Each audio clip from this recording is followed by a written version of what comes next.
Je vais nous entretenir en quelques mots sur la prière. Mon cœur continue de brûler. Je continue de faire la lecture que les gens ne prient pas.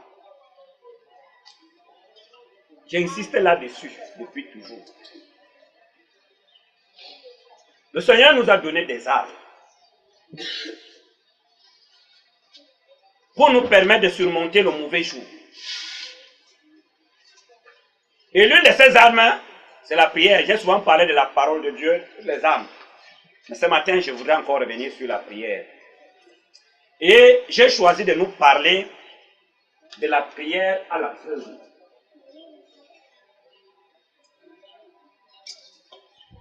La prière qui est élevée comme au hasard. Une prière élevée contre un ennemi qu'on ne peut situer ni dans l'espace, ni dans le temps. Les prières qui étaient faites par nos anciens. Vous voyez les espèces. Chaque espèce laisse à la génération à venir ce qu'elle a reçu de Dieu. Ça se transmet de génération en génération. Les Saintes Écritures déclarent que ce qui est arrivé à nos anciens leur est arrivé pour nous servir d'exemple. Si je regarde attentivement à David, comment David priait, il y a une prière que David élevait. Il parlait des ennemis qui se cachent dans l'ombre. Qui bandent l'arc et qui tirent. Dans les prières de David, il ressort que l'une des flèches les plus utilisées contre tout homme et contre le juste, c'est la langue. Dans les lieux de service, dans les écoles, dans les familles, même les foyers, les gens qui se marient, il y a des foyers qu'on détruit à partir de la langue. Est-ce que vous me suivez? La première forme de la sorcellerie qui est pratiquée, c'est la langue. La langue, si est un glaive. Quand on l'aiguise, elle fait des victimes. Je vais soutenir ce que je disais. Vous avez entendu parler dans les Écritures qu'on a fait la guerre aux prophètes. Si je prends d'abord Daniel. Daniel était un homme qui priait beaucoup. Il aimait beaucoup Dieu. Il était fortement attaché à la loi divine et aux manières qui sont approuvées de Dieu. Les hommes qui étaient tout autour de Daniel et qui ne servaient pas le même Dieu, qui étaient jaloux. D'abord, Daniel était un garçon très intelligent, très sage. Il a brillé aux yeux de tous par les lumières que Dieu avait mises en lui. Et il gagnait beaucoup d'estime de la part de tous ceux qui régnaient. Ça a suscité donc beaucoup de jaloux. Comment on va donc faire la guerre à Daniel? Ils vont chercher à faire usage de l'un de nos membres qui est très dangereux. La langue ici que nous voyons est dangereuse. On peut détruire avec la langue comme on peut construire. Avec la langue on bénit, avec la langue on maudit. La langue ici que vous voyez. Alors ils sont partis dire au roi que voici ce qu'ils estiment. Puisqu'ils voulaient faire la guerre à Daniel, ils ne voulaient plus que Daniel brille, ils voulaient l'assombrir. Ils veulent s'attaquer à son mode de vie. Ils vont d'abord faire une proposition de loi dans l'assemblée qui pouvait faire qu'on trouve une faute contre Daniel ou en Daniel. Le loi aussi va approuver sans réfléchir, sans analyser. On va voter la loi que désormais dans le pays, on ne doit pas adresser la prière à un autre qu'à Nebuchadnezzar. Tout ça, la personne visée c'est Daniel. Il n'est pas au courant, il ne sait rien. Lui, il est appliqué à servir son Dieu. La langue a déjà allumé son feu. Maintenant, le décret est publié. Daniel est pris pour cible. On va le jeter dans la fosse au lion. C'est la langue qui a allumé ce feu. On a signé le décret à l'époque de Mardochée. Aman va dire au roi qu'il y a un peuple infiltré parmi ton peuple qui ne tient aucun compte de tes lois. Il n'est pas de ton intérêt que ce peuple-là continue de vivre. Ils ne font aucun cas de ta loi. Ils aiguisent la langue. Comme les flèches, il envoie.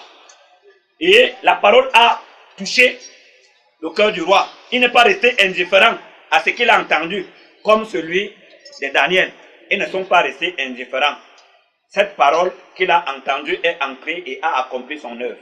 Nous connaissons tous les décrets qui ont été signés.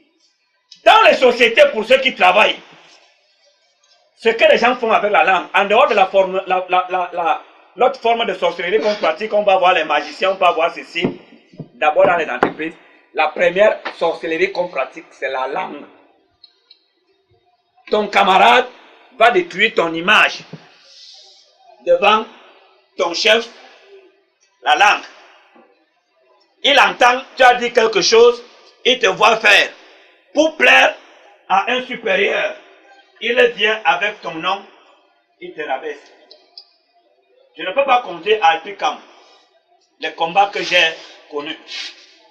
On a dit une fois au directeur, quand on voulait me nommer agent de maîtrise, tu n'avais même pas encore 28 ans, on n'avait pas encore 35 ans. On voulait me passer agent de maîtrise. On dit que je suis dans une église où on ne part pas à l'hôpital. Ça se dit en pleine réunion, je ne suis pas au courant. C'est des années après que je comprends. Je sais déjà, le blanc m'a dit que je dois grandir. Ça passe comme ça, je ne comprends rien. À la réunion des cadres, il y en a qui ont dit que je suis dans une église où on ne part pas à l'hôpital. Donc quand je serai malade, ça va se passer comment? Je suis célibataire. C'est tout ça, on citait les choses. C'est comme ça que chaque fois, j'ai été écarté. Je suis devenu agent de maîtrise plus tard, c'est Dieu seul qui sait comment il a fait. En me sortant même de cette section-là, on allait dire chaque fois des choses aux blancs, me concernant. Je n'avais pas moyen de présenter ma défense, parce que ça se passe dans l'ombre. Tu ne sais même pas qu'un conseil est tenu contre toi. Mais le Seigneur nous a appris par David comment combattre. Il disait que délivre-moi de ceux qui dans l'ombre me font la guerre. Ceux qui aiguisent leur langue contre moi. Délivre-moi du pouvoir.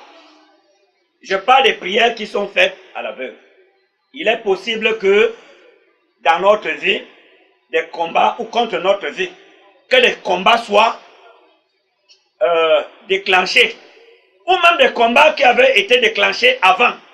Le Seigneur nous a appelés pour nous délivrer de la main de tous nos ennemis. Mais cette délivrance se fait étape par étape. Il y a des choses qui sont là pour que notre foi soit démontrée. Prenez Juge. Le livre de Juges.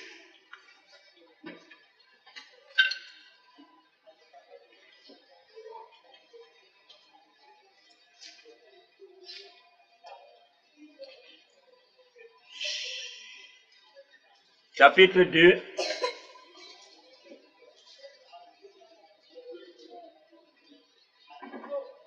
À partir du verset 20. Juge. Juge 2, à partir du verset 20. Alors la colère de l'Éternel s'enflamma contre Israël, et il dit, puisque cette nation a transgressé mon alliance que j'avais prescrites à ses pères, et puisqu'ils n'ont point obéi à ma voix, je ne chasserai plus devant eux aucune des nations que Josué laissa quand il mourut. C'est ainsi que je mettrai par elles Israël à l'épreuve, pour savoir s'ils prendront garde ou non de suivre la voie de l'Éternel, comme leurs pères y ont pris garde. Et l'Éternel laissa en repos ces nations qu'il n'avait pas livrées entre les mains de Josué, et il ne se hâta point de les chasser. Continue. Chapitre 3. Voici les nations que l'Éternel laissa pour éprouver par elles Israël. Que l'Éternel laissa. Il n'a pas fait que ces nations-là soient détruites à dessein.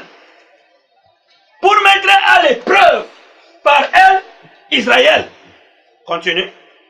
Tous ceux qui n'avaient pas connu toutes les guerres de Canaan. Oui. Ils voulaient seulement que les générations des enfants d'Israël connaissent et apprennent la guerre. Il voulait que les générations à venir apprennent à s'exercer au combat. Il a laissé ses peuples, ces générations qui n'avaient pas connu ce qui s'est passé en Égypte, dans le désert, jusqu'à Canaan, et même à Canaan. J'ai dit qu'il laisse les nations ici tout autour d'Israël qui serviront à mettre Israël à l'épreuve. Continue. Ces nations étaient les 5 princes des Philistins, tous les Cananéens, les Sidoniens et les Éviens qui habitaient la montagne du Liban, depuis la montagne de Baal-Hermon jusqu'à l'entrée d'Amat. Ces nations servirent à mettre Israël à l'épreuve, afin que l'Éternel sache qu'ils obéiraient au commandement qu'ils avaient prescrit à leur père par Moïse. Que Dieu te bénisse. Le fait que nous soyons enfants de Dieu, que nous vivions sous la bienveillance de Dieu, ne nous épargne pas les attaques de nos ennemis. Depuis Abraham jusqu'au dernier apôtre, aucun n'a été à l'abri des menaces des ennemis. Ils étaient toujours attaqués, mais ils prenaient le dessus parce qu'ils savaient s'appuyer sur l'Éternel, la force et l'appui du juste. Abraham a eu des mots, Abraham a eu des combats. Isaac, Jacob, les 12 patriarches, toute la nation d'Israël, les apôtres et tous les prophètes, il y avait toujours des combats. Nous ne devons donc pas croire que le fait que nous écoutons la bonne parole de Dieu et peut-être même nous la gardons, alors tout autour de nous, nos ennemis dorment. Il y a donc des prières que nous pouvons faire, que nous devons faire. Dans l'Écriture, dans le livre d'Éphésiens, chapitre 6, verset 18, il est dit faites toutes sortes de prières. J'ai appelé ça la prière à l'aveugle. Je prends par exemple quelqu'un, des gens qui continuent de connaître certaines difficultés, c'est tout à fait normal. Que tu sois en train de prier l'Éternel, ne laisse pas que le poids de la colère de mes ennemis se reflète dans ma vie, sur mes entreprises, sur ma santé, sur mes membres, que tout dans ma vie soit le reflet de la grâce que tu m'as accordée. Pendant que tu es enfant de Dieu, il y a des sorciers qui peuvent encore décider qu'ils vont te combattre. Mais l'Éternel disait que je vous ai donné le pouvoir de marcher sur toute la puissance de l'ennemi. Rien ne pourra vous nuire. Il dit que toute langue qui s'élèvera en justice contre vous, vous la convaincrez. Il dit que c'est à cause de toi-même. Si quelqu'un triomphe de toi, c'est à cause de toi-même. Mais l'Éternel nous a donné le pouvoir. Quand les gens ne prient pas, les prières de combat. Regarde, lorsque je me lève, quand je marche, ce que je supporte, ce que j'endure, que cela ne soit pas le succès de la haine de quiconque que ce soit. Que tout dans ma vie soit le reflet de cet amour que tu as manifesté en Jésus. C'est ton plan de paix.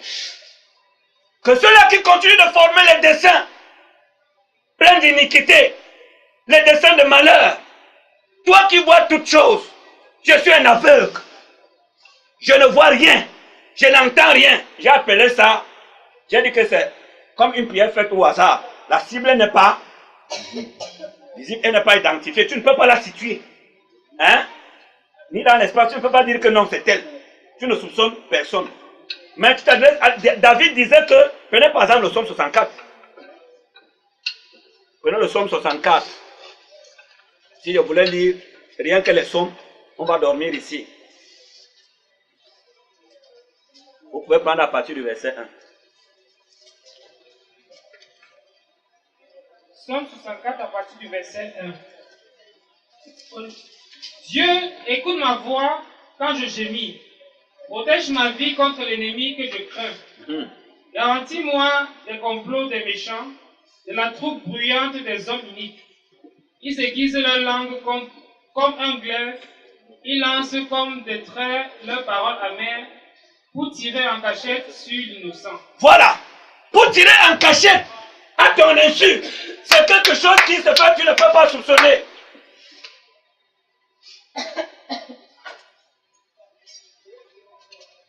Je vais vous faire un témoignage. Je découvre quelque chose, ça fait 3 semaines. C'est un homme qui vient, il verse un liquide là où le patron passe. Très tôt, comme le patron était là, je le surprends. Très tôt le matin, il vient, on lui a donné un liquide déjà travaillé. Il doit verser ça absolument là où le patron va passer. Il vient donc très tôt le matin. Et comme j'arrive tôt, le jour là, il a plu. Je passe par là, je vois. Il me dit, que non, vraiment, comme je vois là, bon, ni vu ni connu. Mais ce qu'on va venir verser contre toi, tu ne sais pas. Alors les complots des méchants, quand nous faisons ces prières, délivre-nous. Toi qui sais tout. Quand nous sommes absents, tu es présent. C'est-à-dire que ce que nous ne pouvons pas voir, ce que nous ne pouvons pas entendre, les gens qui font les commerces, tu ne sais pas qu'est-ce qu'on fait contre ton commerce, qu'est-ce qu'on fait contre ton foyer, quelles sont les langues qui s'ouvrent, qu'est-ce qu'on est en train de dire, qu'est-ce que les non-croyants, ne croyez pas que puisque nous soyons devenus enfants de Dieu, les gens ne vont pas tenter de faire. Prenez l'exemple de Balak, qui part consulter Balaam pour rejeter le sort aux enfants de Dieu. Ils ont tenté, non? On a dit qu'ils ont fait pécher Israël. Balaam a fait pécher Israël en faisant que les enfants d'Israël sortent avec les filles de Moab. Vous avez suivi cela, non? Balaam, un marabout, c'était un terrible. Je ne sais pas qu'est-ce qu'il avait fait, mais on a dit, l'Écriture précise qu'il a fait pécher les enfants d'Israël. Je ne sais pas qu'est-ce qu'il avait fait, mais il y a des choses que les gens font. Nous avons donc besoin de prier. Ne croyez pas que je suis enfant de Dieu, ça va, je me lève le matin, et puis ça suffit. Le Seigneur n'allait pas nous dire que faites toutes sortes de prières. Éphésiens chapitre 6, verset 18.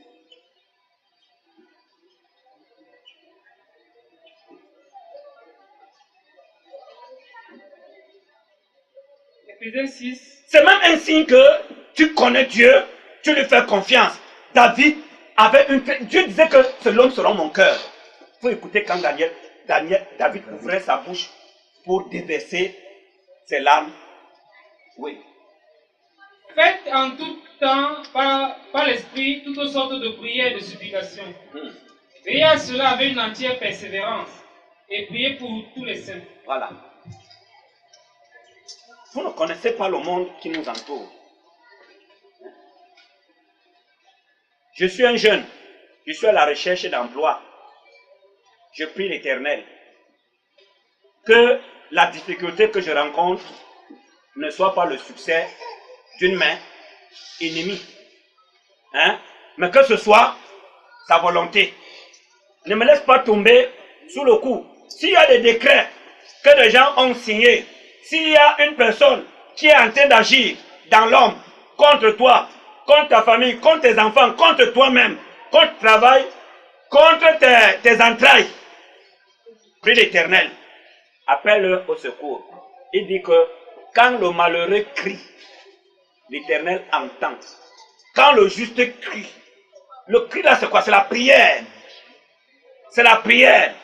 Dieu entend. Mais quand on ne prie pas, il faut livrer les batailles.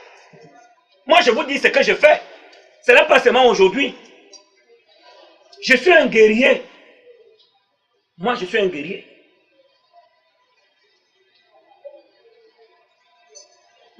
La prière, chacun seulement vient, il veut qu'on lui fasse la délivrance. Au nom de Jésus, on chasse les démons. Mais toi-même, tu peux faire des combats terribles. Tu t'opposes au mauvais dessein dans ta vie. Tu t'attaques à personne. Tu ne cibles personne, mais tu parles à l'Éternel. Lui qui remplit les cieux et la terre. Il est présent partout, il voit tout. Il t'a dit qu'il t'a annoncé, il t'a appelé pour accomplir à ton égard son plan de paix.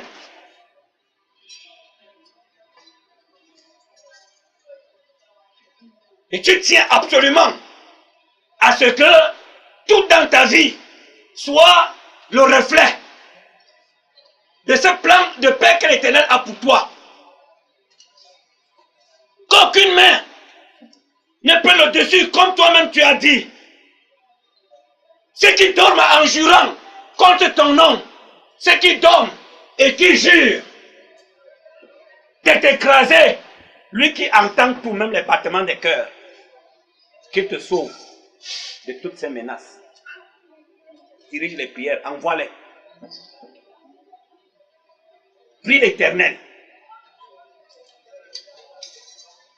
Si je connais l'insuccès, que ce soit la volonté de Dieu, quand je prie l'Éternel, que ma situation, des situations que j'endure, ma prière, toi qui m'as annoncé ton amour, et je crois sincèrement que tu m'aimes, je suis convaincu de ton amour.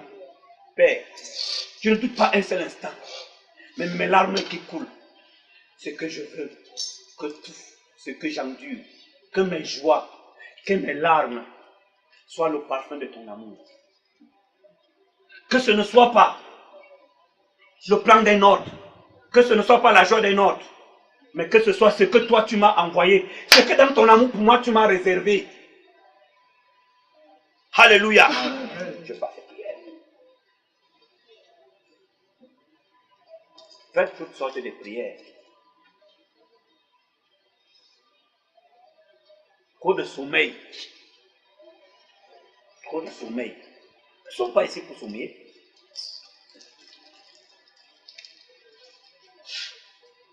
Les païens disent que les hommes naturellement disent que tu dors. Ta vie dort. Le diable ne dort pas. Il exploite toutes les failles des croyants.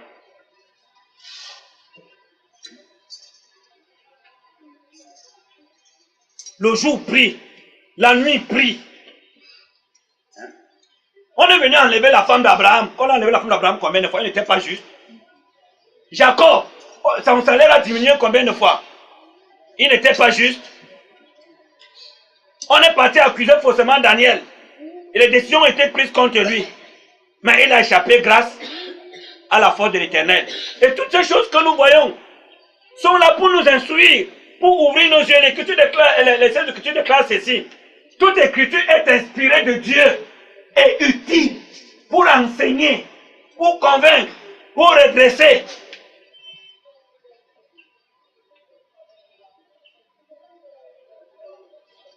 Pour nous rendre prompt à toute œuvre bonne. Jusqu'à ce que nous soyons accomplis. C'est ça le but de l'Écriture. La vie de ces prophètes, de ces justes, de ces hommes est là pour nous servir d'exemple. Nous pouvons nous référer sur ce qu'ils ont fait pour nous inspirer, nous aussi, et faire ce qui peut nous permettre de connaître, de partager leur joie. C'est là, c'est le but pour lequel Dieu a consigné ces choses. Il disait que gardez-les dans un livre gravez-les pour servir de témoignage à la génération future. C'est nous qui sommes là aujourd'hui et ceux qui viendront demain. C'est pour nous que cela a été écrit. Hein? Il dit que ceux qui se cachent dans l'ombre et qui bandent l'arc, qui tirent à ton insu, tu ne sais rien. Hein? Tu ne sais rien. Vous n'allez pas procéder comme les hommes procèdent. Je suis parti dernièrement, on veut partir à l'enterrement de la maman. Les marabouts ont dit, toi mes frères, ne saluez personne. Mes frères étaient, ils ne saluent pas, vous ne saluez pas vos propres frères.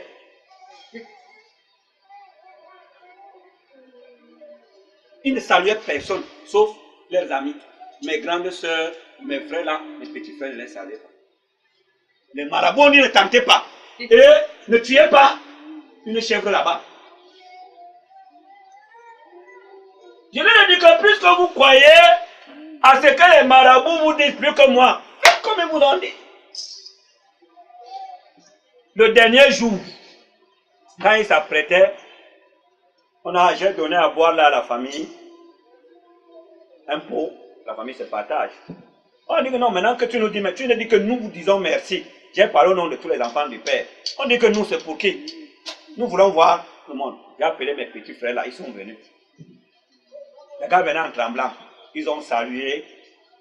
Même la famille qui était là. Les gens ont commencé à prendre la parole. Que vous êtes chez vous ici. Voilà comment ils ont salué. Et personne n'est mort. Personne n'est mort. On a donné une chèvre. Elle a été égorgée. Elle a été mangée. Personne n'est mort. Quand ils voulaient partir, je les ai appelés. J'ai dit, pour vous, je vous ai dit qu'il n'y a rien. La première arme que Satan utilise, c'est la peur. Quand tu domines la peur, tu as soumis Satan, il est sous ta boule. Je vous ai dit qu'il n'y a rien là. Tous ces gens-là que vous voyez, ceux qui ont les yeux nous connaissent, et ils me connaissent. Venez ici. J'ai rassemblé, il dit voilà, je veux prier. Dans la cour, j'ai prié, pour finir la prière, j'ai dit à la fin, que nous n'emportons de ces villages que ce que nous avons apporté. Et qui doit rentrer. Je parle au Père. Ils sont rentrés étant dans la joie. Alléluia. Amen. J'ai dit que tout le monde va bien. Tout le monde va bien. Les menteurs là sont. Il y a des prières que nous pouvons faire. Par anticipation, il y a beaucoup de prières. Priez, frère. Nous avons le pouvoir. Mais ce pouvoir, ce n'est pas au bout des lèvres. Ou bien, je dis seulement que j'ai le pouvoir, je suis enfant de Dieu. Il faut savoir mettre en valeur ce que Dieu nous a donné. Je n'emporte que ce que j'ai apporté. Et qui doit rentrer. Nous sommes partis aussi avec le corps de la maman. Mais il ne devait pas rentrer. Nous sommes venus enterrer. Hein? Nous emportons nos biens. Si quelqu'un a essayé d'attacher quelque chose à nos pas, à nos âmes, nous laissons ça sur place. Et j'ai élevé ma voix. Je crois de tout mon cœur que Dieu m'a exaucé. Je te dis que si tu crois, hein, de tout ton cœur, tu verras cela s'accomplir. Et ce n'est pas quelqu'un qui m'a dit quelque chose comme cela. Je sais que, comme nous sommes venus, il y a des choses que nous avons apportées. Il y a des choses que les gens voudront nous faire emporter en repartant. Nous vous laissons cela là-bas. Dans la cour. Je ne suis pas dans la chambre. Je me suis tenu dans la cour. J'ai mis mes feuilles tout autour. J'ai prié pour leur recommander. J'ai dit monter dans la voiture partie. Ils sont rentrés.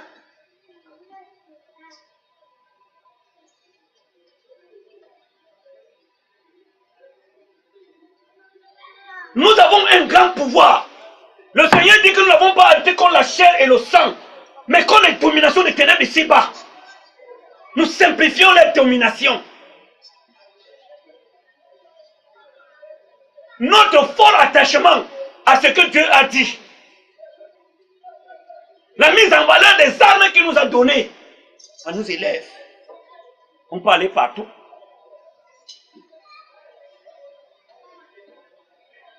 On nous a parlé de cette femme qui avait l'esprit de Python qui suivait les apôtres. Si Paul n'avait pas été vigilant, s'il n'avait pas le discernement, il allait faire comment? N'est-ce pas, la femme là allait toujours rester là, ces démons, continuer de faire son travail. Le Seigneur dit qu'il nous a équipés. Alors, si nous sommes des paresseux, on devient la proie des ennemis. Il faut agir. Il faut agir.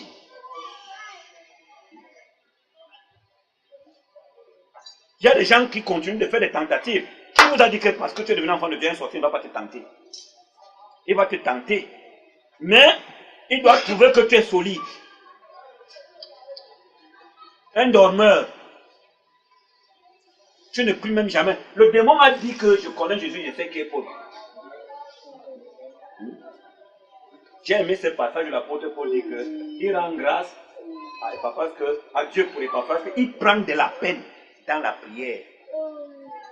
Il prend vraiment beaucoup de peine. Hein? Qui se donne cette peine d'intercéder? Même pour toi-même, tu n'intercèdes pas. Ce n'est pas pour les autres que tu vas réussir à intercéder. Nous devons intercéder pour tous les saints. Telle famille qui connaît telle situation, que ce ne soit pas un mauvais dessein, un dessein de l'ennemi, mais si c'est ton plan, donne-leur les forces pour surmonter ce qu'ils vivent, ce qu'ils endurent. C'est une maladie qui persiste. Nous n'arrivons pas. Jusqu'au jour où l'Éternel nous donnera une réponse, nous continuons de l'importuner. C'est comme ça. Il sait ce qui se fait dans le secret, dans l'ombre. Ce qui a été hier, c'est ça qui revient. Dès que tu déclares que rien de nouveau ne se fait sur la terre ou sous les cieux. C'est ce qui a été qui revient.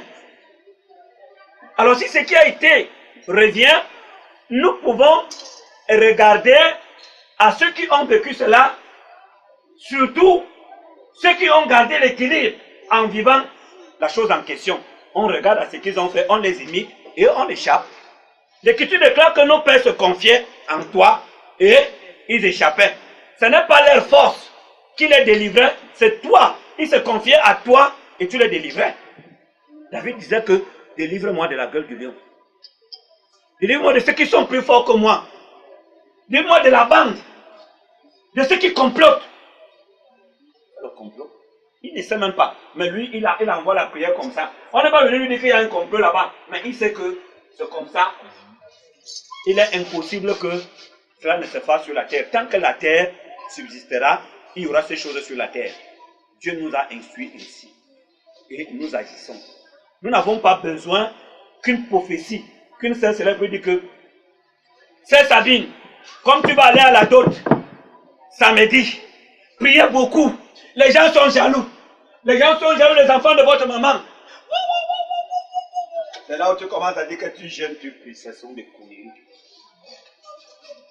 Même sans prier, on sait que, sans prophétie, on sait que c'est comme ça. Il n'y a pas besoin de la prophétie. Moi-même, je suis prophète. Hein? Moi-même, je suis prophète. On n'a pas besoin. On sait que c'est comme ça. Si aujourd'hui, on t'élève que on t'a pris le directeur de brasserie, il faut t'attendre. Dans les brasseries, il y aura le combat. Dans ta famille, combat. Au quartier, combat. Partout, il y aura le combat. Hein? Tu pries beaucoup. Et quand une chose brille, ça attire. Vous pouvez imaginer. C'est à toi maintenant de te conduire. Première chose, avec cette élévation, sois humble. Sois effacé. Ne fais pas d'effort pour t'attirer la gloire, mais efface-toi. Maintenant, il y a un combat que tu dois faire avec Dieu. Tout moment. L'éternel. Parfois, tu peux être en train de causer, quelqu'un va venir, sa bouche, il vient là. C'est comme si la bouche démange. Il ouvre et commence à dévoiler. Il parle, tu découvres des choses. Tu découvres. C'est des prières à faire. Il dit qu'il avait laissé exprès des nations qui devaient faire que les enfants d'Israël apprennent la guerre. Des choses qui résistent. Hein? Il y a des choses qui nous résistent, ou des difficultés, ou des maladies. Nous prions et pour permettre que notre foi s'exprime. Hein? Que l'expression de notre foi, de notre confiance en Dieu soit lue. Que cette expression soit lue. On ne fait rien. Nous sommes enfants de Dieu. Dieu nous garde. C'est vrai, Dieu nous garde. Mais si Dieu nous a dit, qu'est-ce qu'il faut faire? Les choses qu'il faut faire pour déclencher. Si tu as un lecteur chez toi qu'on t'a donné, il y a des boutons, des commandes qui sont là pour permettre au lecteur d'émettre le son. Si tu viens avec le lecteur, tu branches. J'ai branché. Mais les gens, s'ils m'ont trompé, le machin ne joue pas, je branche. Voilà le courant, on les voit, ça s'allume. Tu ne connais rien. Il y a les commandes là. Première commande, allume le lecteur. Il y a un voyant qui montre que l'énergie arrive dans le lecteur. Maintenant, mets-le en marche. Quand tu as mis en marche, il y a les lecteurs qui doivent... Ça prend c'est le micro que tu veux jouer. C'est la clé USB. C'est les CD. C'est la radio. Toi, tu ne sais pas sélectionner. Tu as allumé le lecteur, il s'est allumé. Ça te demande... Tu as mis... Oh, donc c'est peut-être le micro ou ce qui vient de l'extérieur. Tu es là, tu dis que ça ne joue pas. Les gens là vont me sentir, tu prends le téléphone, tu regardes la facture pour prendre le numéro, appeler la maison là que je viens vous remettre votre appareil. Hein? Non. Il y a les commandes là-bas. Prends, mets CD. Tu as mis CD. Tu as le CD dedans. La platine est vide. Mets le CD. Quand tu as mis le CD, mets play. Le volume est à 0. Règle le volume. Ça joue, mais il n'y a pas de son, tu vas tourner. Règle le volume. Tu as réglé le volume, ça monte. Maintenant, ça joue, tu peux danser. Tu peux maintenant apprécier l'appareil qu'on t'a donné. Il en est de même pour nous dans la foi. Faisons usage des armes que Dieu nous a données. Et nous verrons que Dieu nous a vraiment aimés en nous donnant Jésus. Que la paix du Seigneur soit avec vous. Amen.